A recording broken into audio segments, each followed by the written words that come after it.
Existem histórias que atravessam gerações, relatos sussurrados ao pé do ouvido, lendas contadas em volta da fogueira e experiências tão estranhas que desafiam qualquer explicação. Aqui você irá conhecer algum desses causos, histórias de arrepiar a espinha e mexer com a sua imaginação. Mas antes da gente começar, já deixa o like, se inscreve no canal e ativa o sininho, porque aqui todos os dias da semana tem relato novo que vai fazer você olhar 2 vezes para a janela antes de dormir. Preparado? Então apaga as luzes e vem comigo.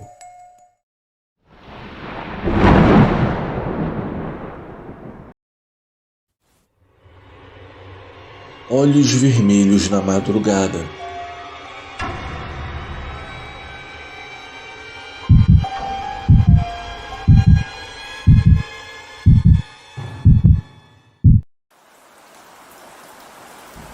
Olá, o meu nome é Lucas. Eu vou contar um relato assustador que a minha tia me revelou. Tudo aconteceu no ano de 2009. A minha tia mora no Maranhão e trabalha em uma fábrica por lá. O fato aconteceu com um amigo do serviço dela, então vamos ao relato. Segundo ela, esse rapaz era casado, mas mantinha um relacionamento com uma outra mulher que morava em uma cidade vizinha. Então, durante 2 ou 3 vezes na semana, ele mentia para a esposa falando que precisava trabalhar até mais tarde para ir visitar essa outra mulher. Sempre que fazia isso, saía para trabalhar de moto, pois poderia ir e voltar mais rápido. Mas naquela noite, por conta da chuva, ele resolveu sair de carro. Após visitar a mulher na cidade vizinha, ele estava voltando para casa tarde da noite. A estrada estava mais vazia e a chuva estava bem forte. Ele seguia por um trecho próximo ao vilarejo, com casas simples de madeira e pouca iluminação. Estava distraído e tranquilo enquanto dirigia o seu carro.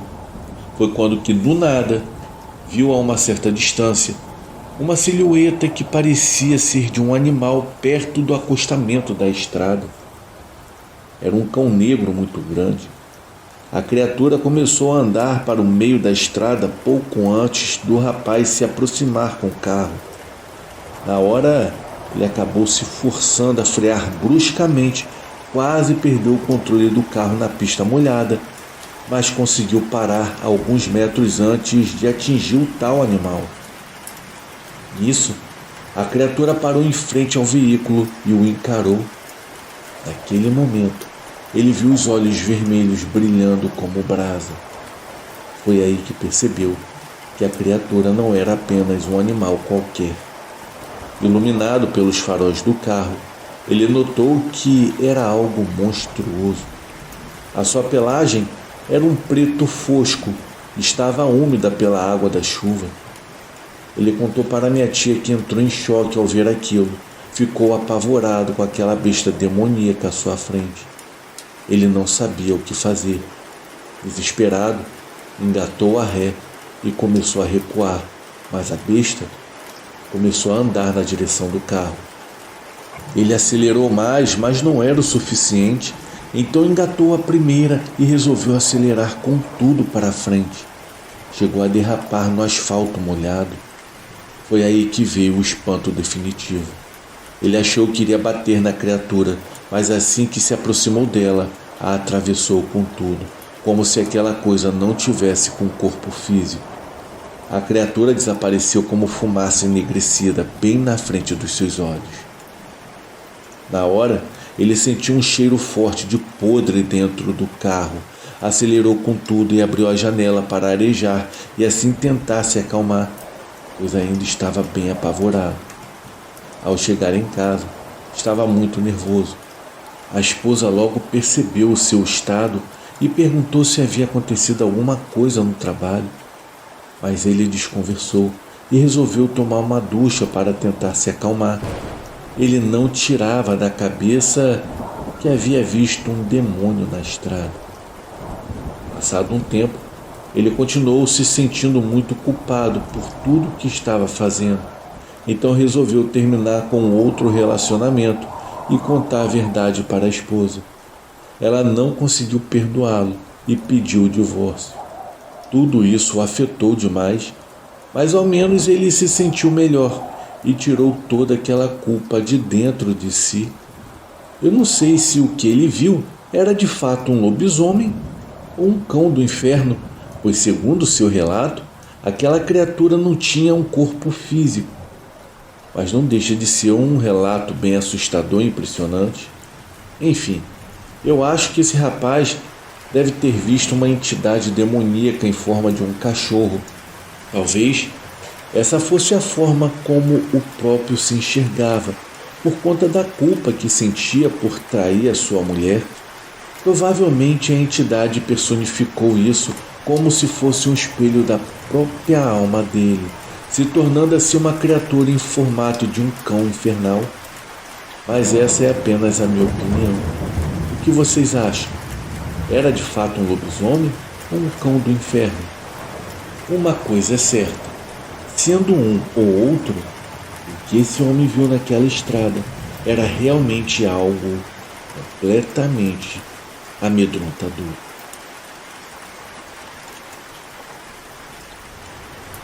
A herança maldita.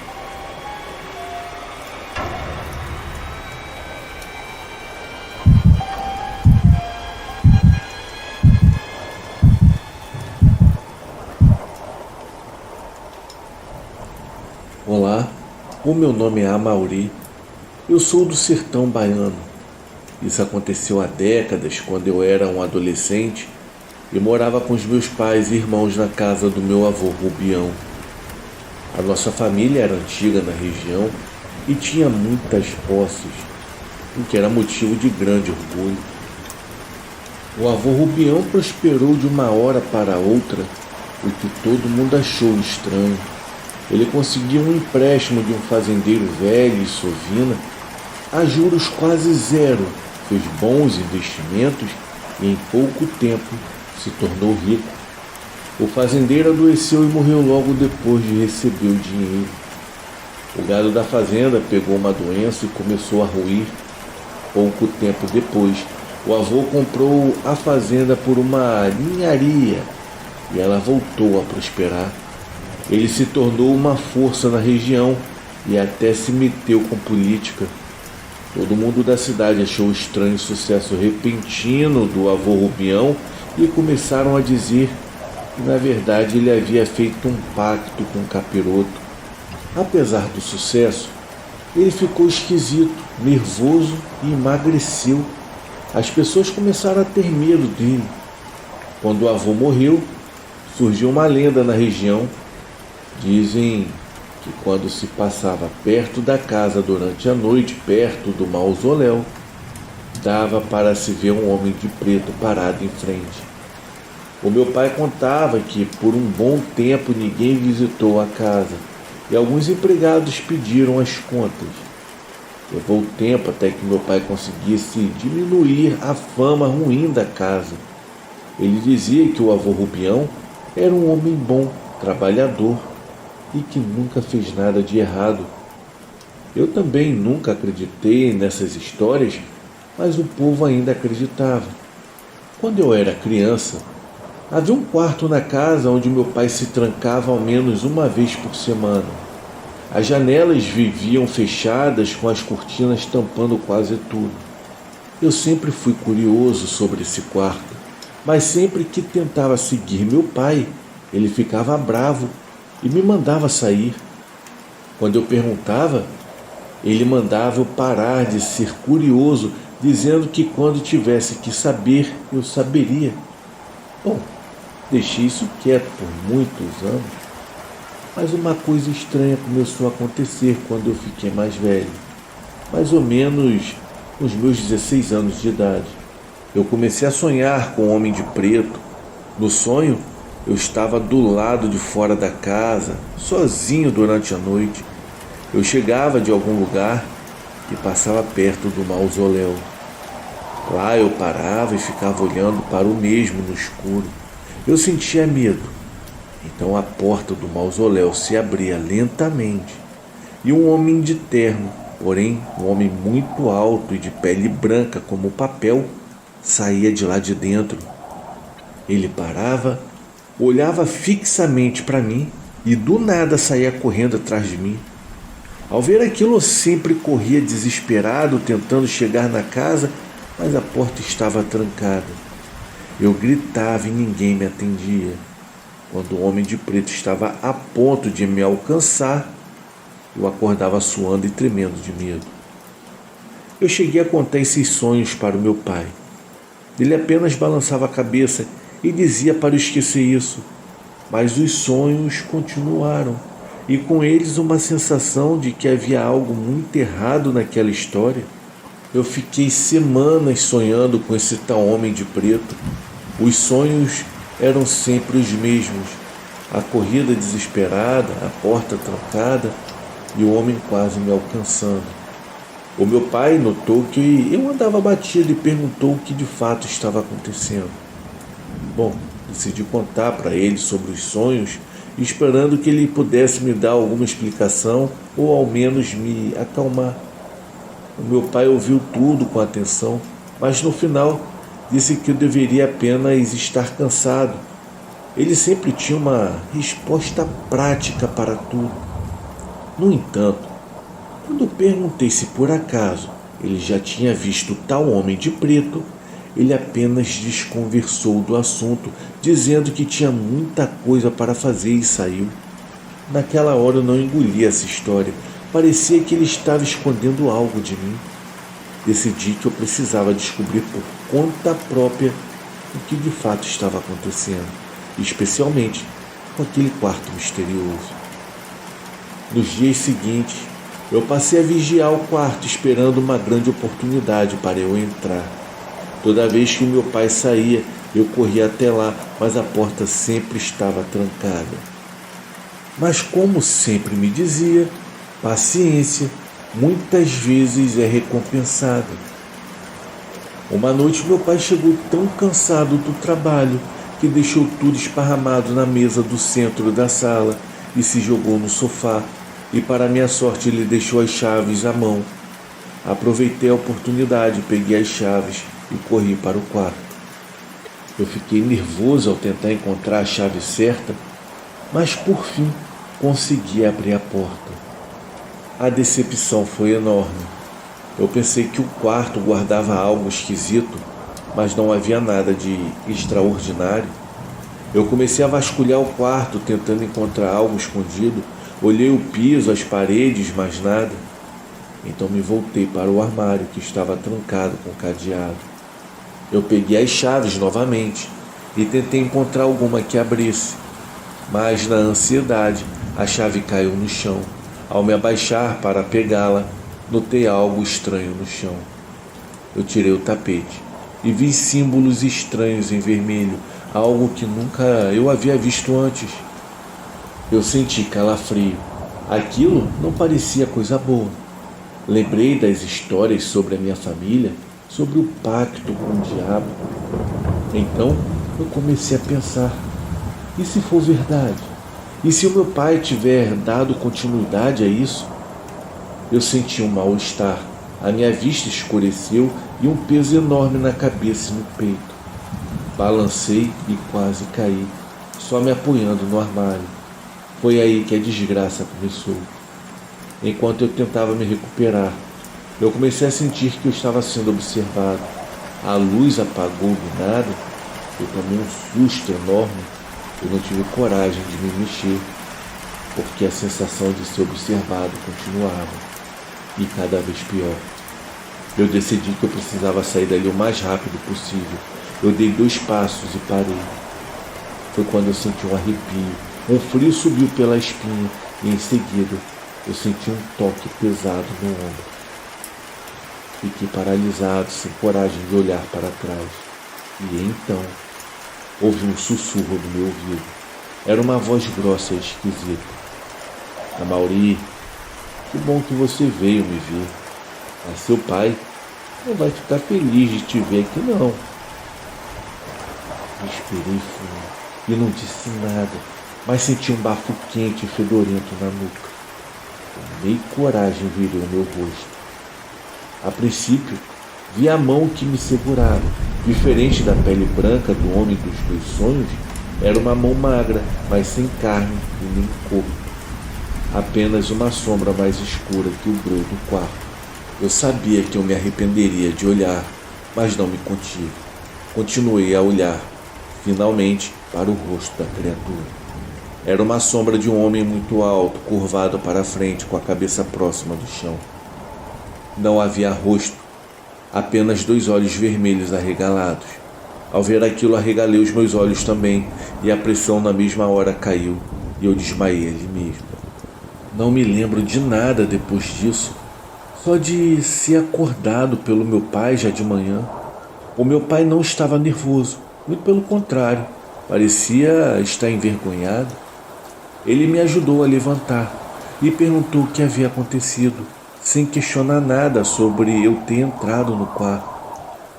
Eu contei tudo a ele, que ouviu de cabeça baixa. Disse que o avô Rubião não tinha de fato conquistado riqueza por meios comuns. Contou que na época o avô estava passando por uma pindaíba danada. Lembrou de uma antiga história sobre um homem que vendeu a alma ao diabo e conseguiu dar uma guinada na vida. O pacto falava que o tinhoso dava tudo em vida: dinheiro, poder e influência, mas o preço era a alma. O avô pensou na situação difícil e decidiu que não tinha nada a perder. Foi a uma encruzilhada durante a madrugada, chamou o diabo por 3 vezes e o pacto assim foi consumado. Ele só teria que fazer um ritual semanal onde deveria realizar um sacrifício. Sem entrar em detalhes, o meu pai disse que a prosperidade veio rápido, mas que o preço começou a ser cobrado.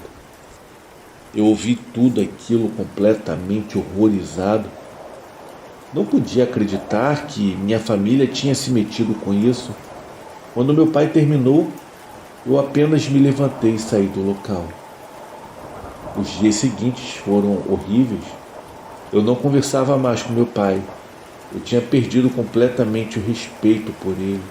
Eu fiz o máximo para ficar longe dali durante o dia, mas eu tinha que voltar para lá toda a noite, sabendo que no quarto da casa tinha o próprio capiroto. Não dava mais para mim. Conversei com os meus pais e os convenci a me mandarem para longe dali. Eles aceitaram e me mandaram para estudar fora, em um outro país. Eu vivo aqui até hoje.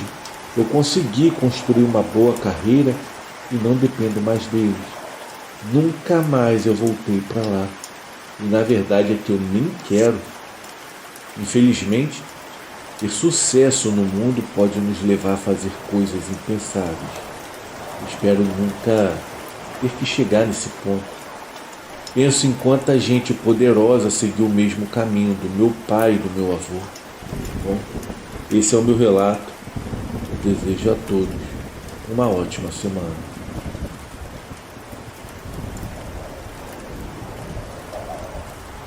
Relato de um sobrevivente.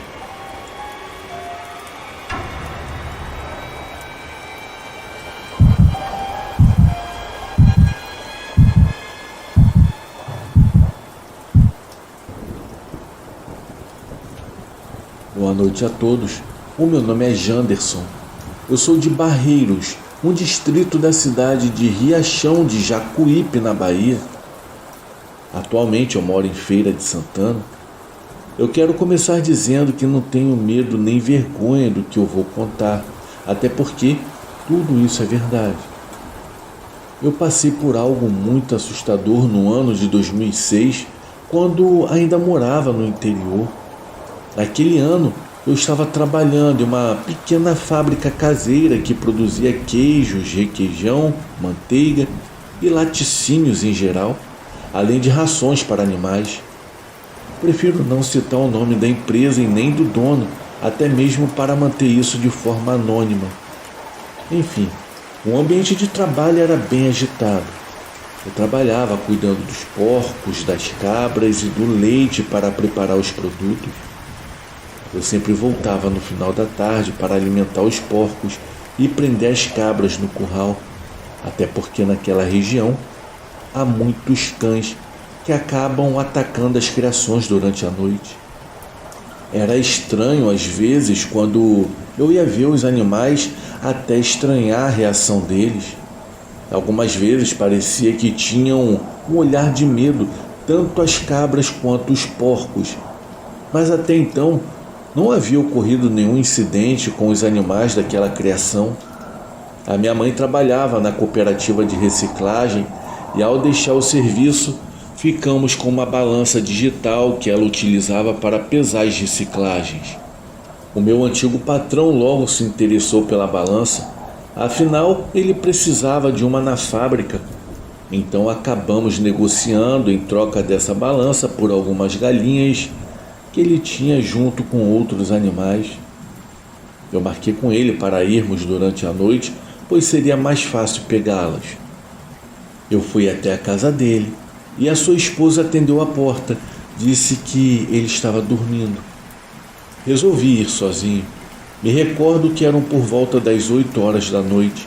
A fazenda não era tão afastada, ficava uns 20 minutos andando, mas como eu ia de bicicleta, seria ainda mais rápido. Eu não vi problemas em resolver isso e depois voltar para casa. Eu subi na bicicleta e segui o meu caminho. Um tempinho depois, já no local, deixei a bicicleta encostada em uma cancela que havia na entrada. Peguei a lanterna e fui indo em direção ao chiqueiro dos porcos. Era o mesmo caminho que levava até o galinheiro, que ficava um pouco mais para trás, junto a uma plantação de palmas que dávamos para as cabras junto com a ração.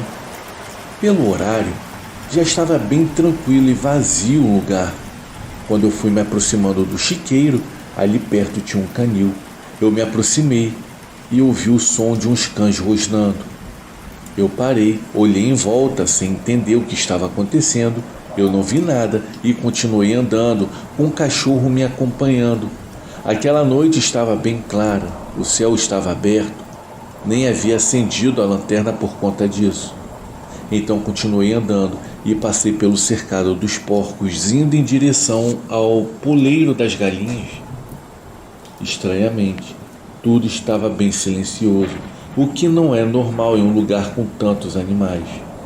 Foi nesse momento que eu comecei a sentir um odor muito forte. Sabe aquele mau cheiro de azedo e forte de animal morto? Era exatamente o que eu estava sentindo. Era como se tivesse algum bicho morto ali há bastante tempo. Mas se tivesse acontecido, eu saberia. O fedor conseguia ser mais forte que as fezes dos porcos. Mesmo assim, como eu conhecia esses animais, eu não dei muita importância e continuei andando, ainda sendo iluminado apenas pela luz da lua, mas com a minha lanterna na mão. Então, de repente, ouvi novamente o cachorro gruir, sendo que dessa vez estava chorando de medo. Confesso que na hora eu também fiquei muito assustado, pois aqueles cães eram valentes. Foi quando eu liguei a minha lanterna para ter uma visão ao meu redor, e talvez tenha sido um grande erro, pois eu me deparei com algo completamente monstruoso na minha frente. Aquela coisa era um tipo de cachorro preto enorme. Estava a alguns metros de onde eu estava. Eu lembro bem que a criatura era bem magra, com as pernas longas, e era muito parecida com a maioria dos relatos que eu já tinha ouvido antes. Ela estava a uns 10 metros de distância de mim. Nesse momento, o cachorro saiu correndo, fugindo e deixando para trás o que eu não conseguia entender. Eu fiquei sem reação, mal senti as minhas pernas de tanto que estavam tremendo. Eu não sei como outras pessoas reagiriam ou reagiram ao testemunhar tal coisa, mas eu não queria acreditar no que eu estava vendo, especialmente aquela cena brutal que estava diante de mim. Aquela criatura estava devorando um dos filhotes de uma porca que no caso havia dado cria naquele dia. Era uma cena de pura carnificina, com os olhos já cheios de lágrimas e sem conseguir piscar. Voltei a mim quando eu ouvi um latido do cachorro vindo por detrás de onde eu estava. Foi aí que eu retomei o controle, mas me preparei para correr. A coisa macabra parou de comer o filhote, virou na minha direção, fixando o olhar em mim. Olha, eu não sei como aguentei, pois senti o meu coração sair pela boca quando a criatura se ergueu e ficou em pé. Ela ficou como se fosse uma pessoa, porém rosnando de forma feroz. Eu simplesmente corri, não sei como, mas corri muito, com o cachorro me acompanhando e gritando de medo junto comigo. Na correria larguei a lanterna no chão e fui direto para onde eu havia deixado a minha bicicleta. Quando eu saí daquele lugar, ainda deu para ouvir o som do uivo agudo que gelava a minha espinha. Nesse momento, eu até achei que estava livre daquele inferno, mas claro que não poderia ser tão fácil. Eu já estava na bicicleta pedalando como louco. Quando eu olhei para trás, lá estava a tal criatura correndo atrás de mim. Eu não sei de onde eu consegui forças para continuar pedalando.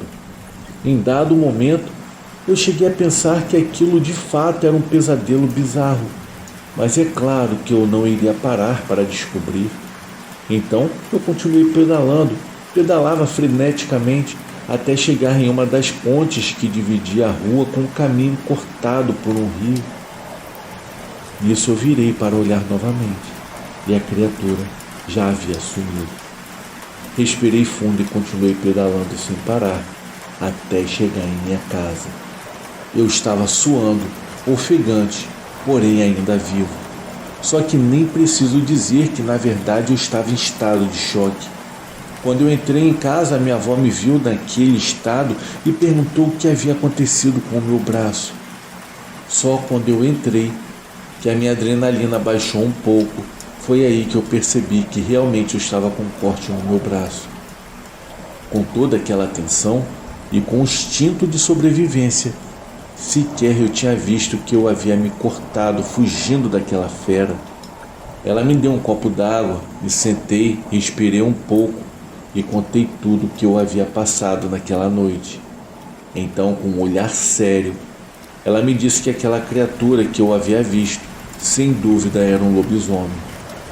Eu confesso que o meu coração gelou na hora, quando ouvi ela falar aquilo. Em seguida, ela me contou que lá no interior tinha um senhor que se transformava na tal criatura.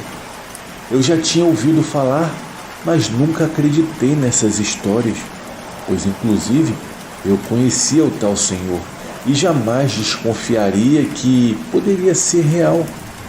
Hoje a minha avó, infelizmente, já é falecida, e esse senhor também já havia falecido.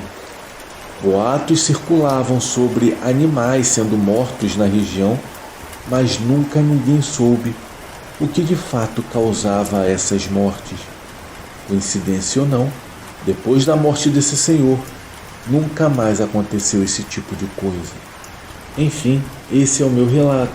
Algo que marcou para sempre a minha vida, inclusive literalmente, pois eu tenho a cicatriz no braço para confirmar que tudo isso é de fato verdade. Eu não acreditava nessas coisas sobrenaturais e nunca pensei que viveria algo assim. Tudo isso me serviu como uma dura lição de nunca mais duvidar do sobrenatural. Boa noite.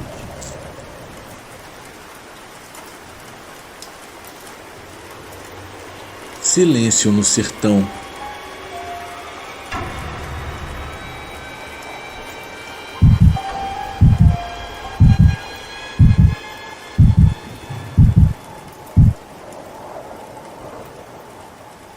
Boa noite a todos do canal.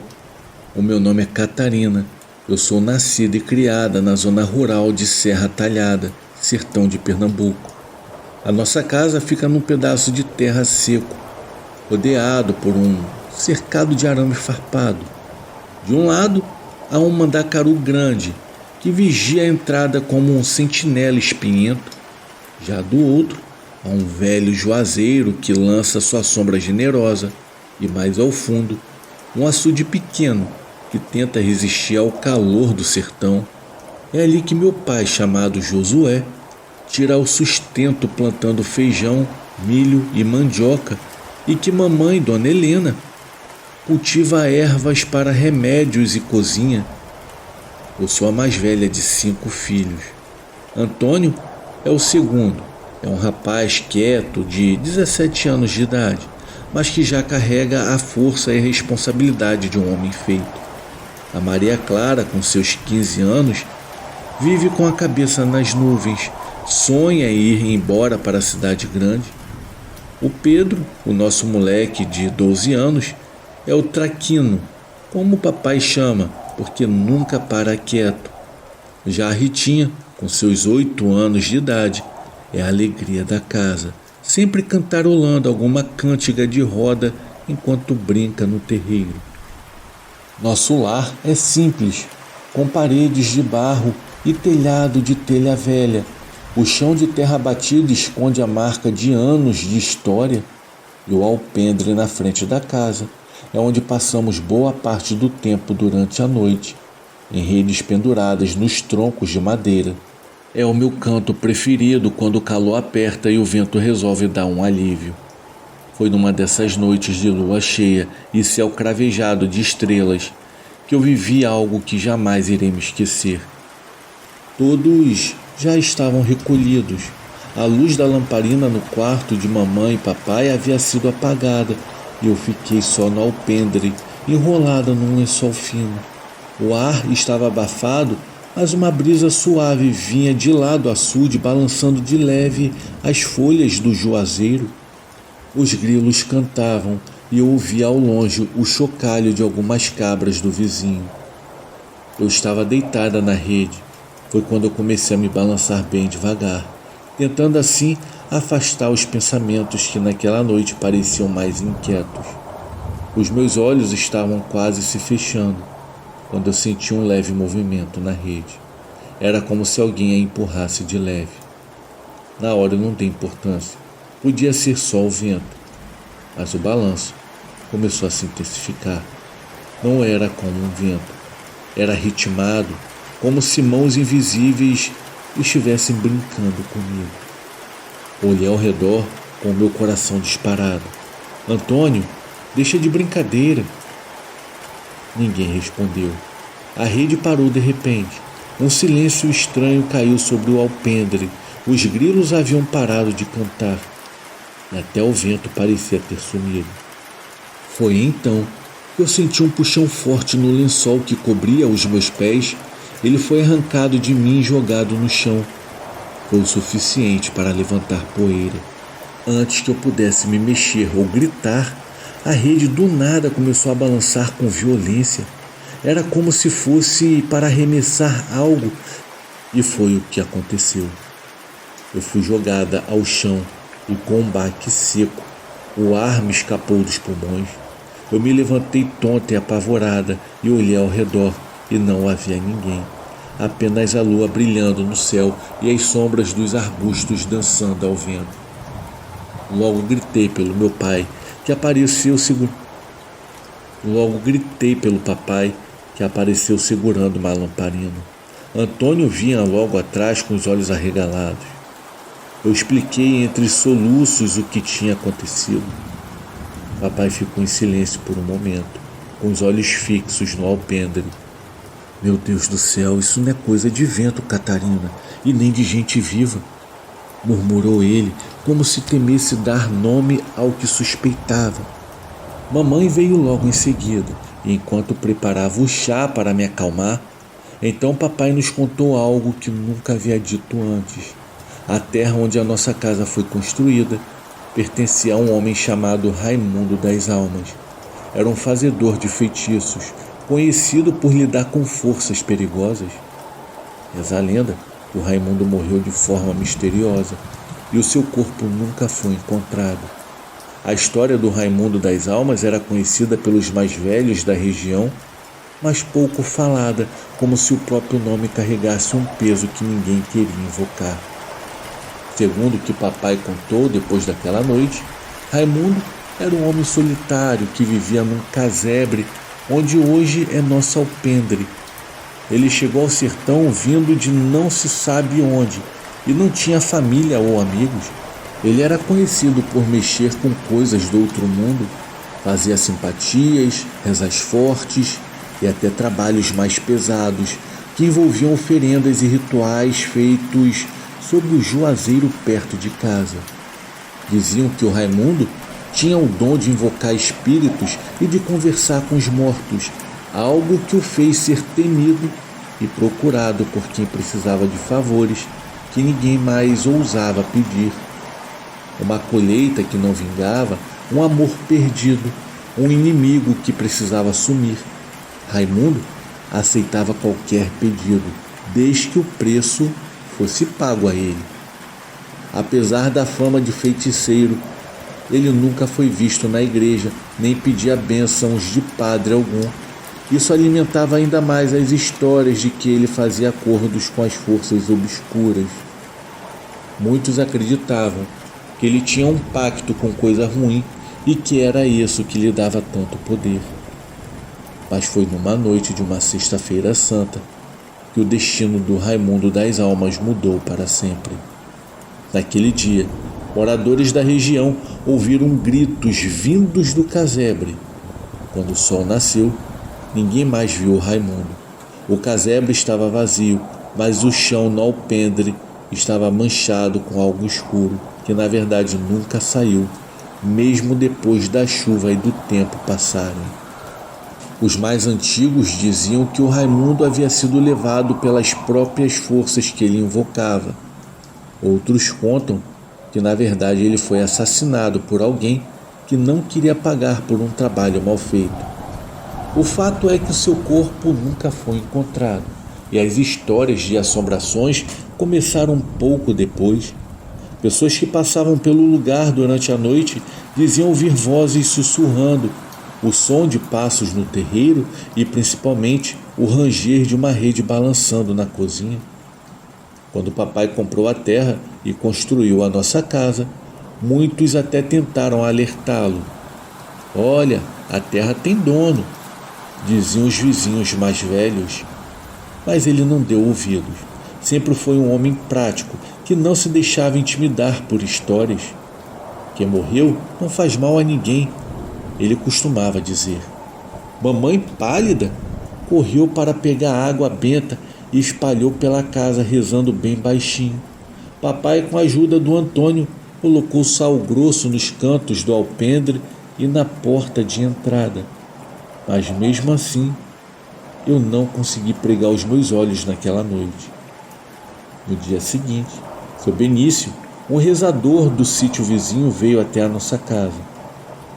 Ele queimou ervas no alpendre e murmurou rezas antigas. Disse que sentia um peso naquele lugar, como se algo não tivesse encontrado descanso. Essa terra está marcada. Rezem por essa alma e peçam a Deus que ela vá embora daqui. Recomendou, olhando sério para papai. Depois disso, o tempo passou, mas aquela noite nunca saiu da minha cabeça. Papai seguiu o conselho do seu Benício e organizou uma grande reza em casa, chamando vizinhos e familiares, acenderam velas no alpendre, rezaram terços, entoaram ladainhas e ofereceram orações pela alma de Raimundo das Almas. Houve um silêncio pesado durante toda a cerimônia, como se até o vento respeitasse o momento. Depois disso, os acontecimentos estranhos no alpendre cessaram. Aos poucos a vida voltou ao normal, mas algo dentro de mim mudou, pois eu passei a olhar para o alpendre com outro tipo de respeito e algo que não compreendo. Nunca mais me deitei na rede durante a noite e ninguém mais da família quis fazer isso também. Era como se todos tivéssemos entendido que aquele espaço carregava uma história mais antiga e mais densa do que todos nós imaginávamos. Algumas noites, quando o silêncio do sertão é mais profundo e a lua cheia ilumina tudo, eu passo pela alpendre e juro que ouço um som leve, como um ranger de uma rede sendo balançada. eu não me atrevo a olhar e talvez seja melhor assim. Talvez ele não tenha encontrado descanso, pois está preso num lugar onde fez tanto mal quanto bem e de alguma forma parecia querer fazer lembrar como se recusasse ser esquecido pelo tempo e pelas novas vidas que chegaram a seu pedaço de chão. Se o Raimundo das Almas encontrou ou não o seu descanso, eu não sei, mas eu aprendi que há coisas que não devemos desafiar, histórias que não precisam de respostas completas. Algumas almas talvez nunca deixem o lugar onde suas vidas terminaram, e tudo o que podemos fazer é oferecer nossas preces e continuar seguindo em frente com a nossa vida. Boa noite a todos. Você que chegou até o final do vídeo, realmente eu lhe agradeceria se você desse o seu like e se inscrevesse para receber mais conteúdos como esse. Por hoje é só, mas nos veremos em breve no próximo vídeo.